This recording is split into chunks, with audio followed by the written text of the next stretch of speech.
Kali ini kita akan mewawancarai petani di mana? Di sawah. Dan perkenalkan, nama saya Iltizam Takarub. Ahmad Dhani Hafiz, Cador Budi Septiawan, Akrami Linsani Mubarak, Mufti Jayadi. Dan kita akan menuju ke petaninya. Tanaman tersebut dapat ditanam kapan saja atau ada musiman tertentu untuk menanamnya, Pak? Tergantung irigasi, semuanya tergantung irigasi ya. Musim kemarau, tapi kalau irigasinya itu lancar, ya tetap varietas padi, tanaman padi, varietas apapun bisa dilaksanakan kapanpun, nggak nunggu harus musim hujan atau kemarau gitu. Kecuali kalau soalnya kalau padi kan harus banyak air ya untuk awal-awal ya. Nah, sampai menjelang pertengahan musim waktu apa itu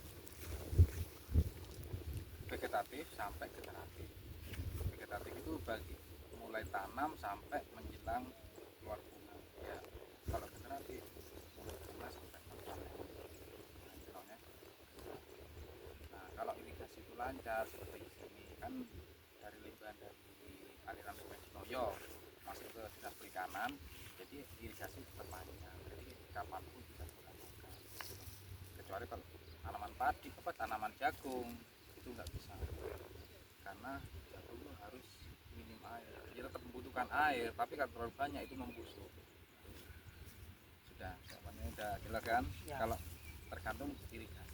Kecuali kalau daerah sawah yang irigasinya itu minim airnya ya, jangan sampai lahan kering itu nggak bisa mati kering. Kalau di sini tergantung semua lahan tergantung dari air, karena air adalah penopang kehidupan. Jangankan tanaman, manusia aja butuh, iya kan? Ya. Tanaman, semua hewan, manusia, makhluk hidup itu butuh air. Jadi slogannya itu air adalah penopang kehidupan.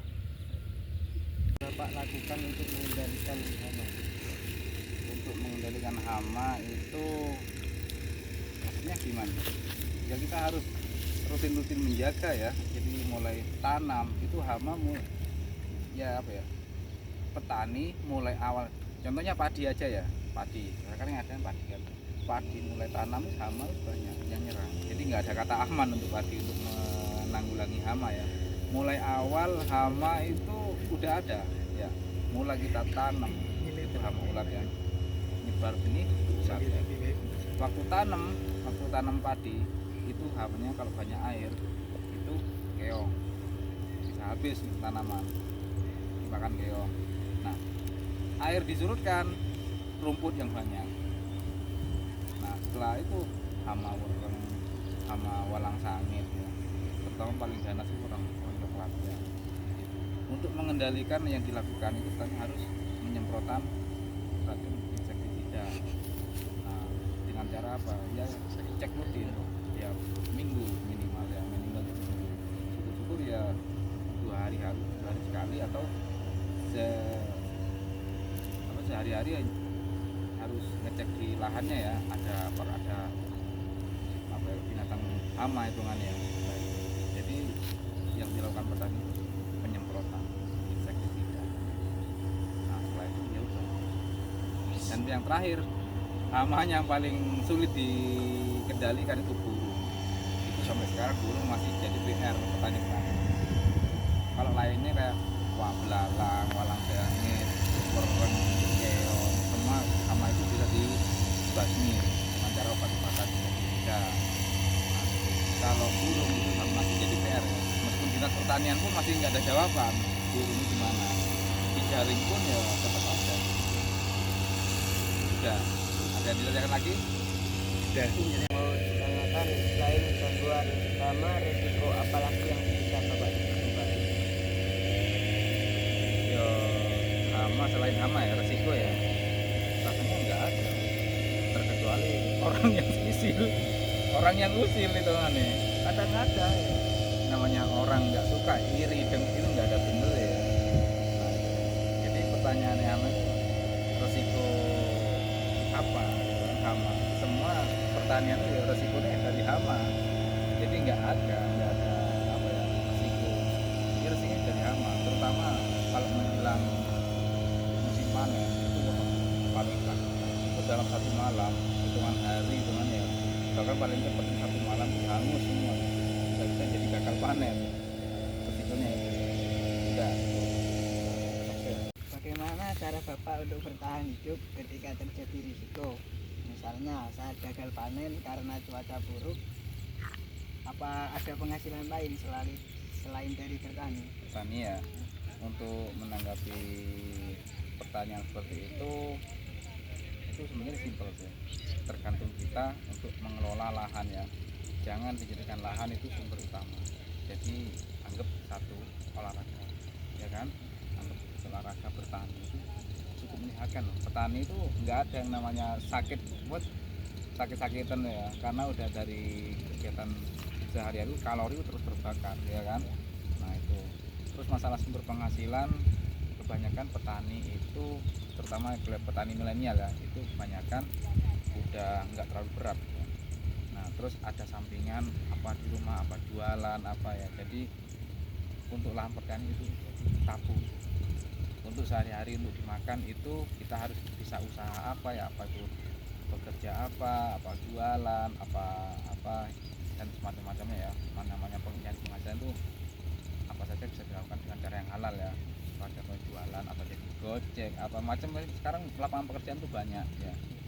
Nah kalau untuk menanggapi gagal panen itu ya, itu udah namanya kita udah berusaha mulai dari menanam sampai panen itu sudah ikhtiar ya. Namanya rezeki kita kembalikan ke Yang Maha Kuasa ya kan, ya. Sama Tuhan ya.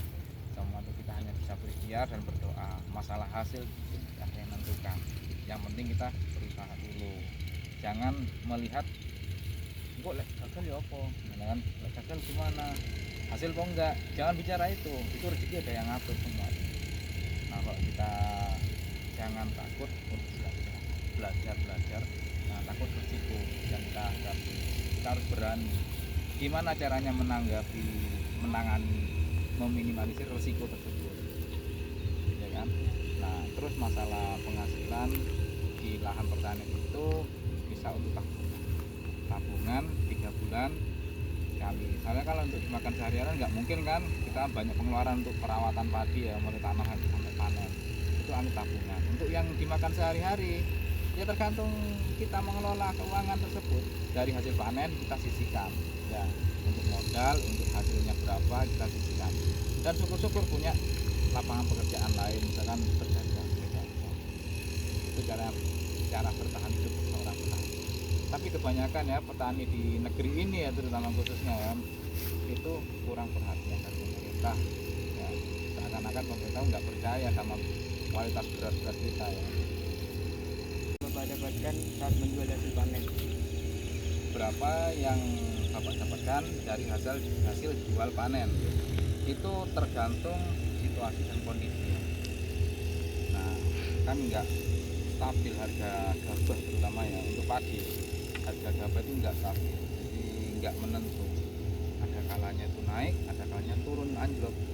Nah kenapa kok sampai terjadi keanjlokan itu? Karena dari pemerintah ngimpor dari luar, terutama dari Thailand, Vietnam, bahkan negeri India, beras kayak didatangkan dari luar negeri, impor ya.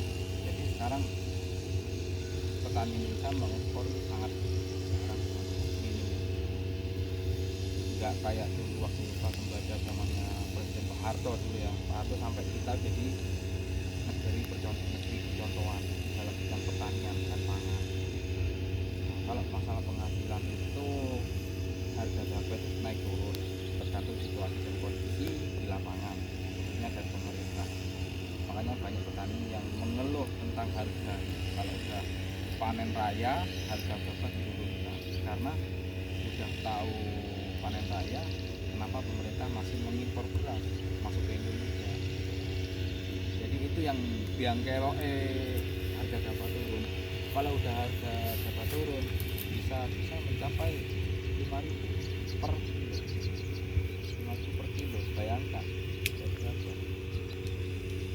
5.000. Kalau naik sekarang harganya gabah itu sampai 7.900, bahkan 7.800 per kilonya. Nah, untuk apa tadi pertanyaannya? hasil panen itu tergantung masalah hasil jumlahnya ya, bukan harganya ya.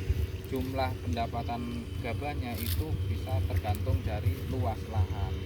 Kalau misalkan 1 hektar ya, hitungan 1 hektar itu bisa mencapai 8 ton bahkan 10 ton beras.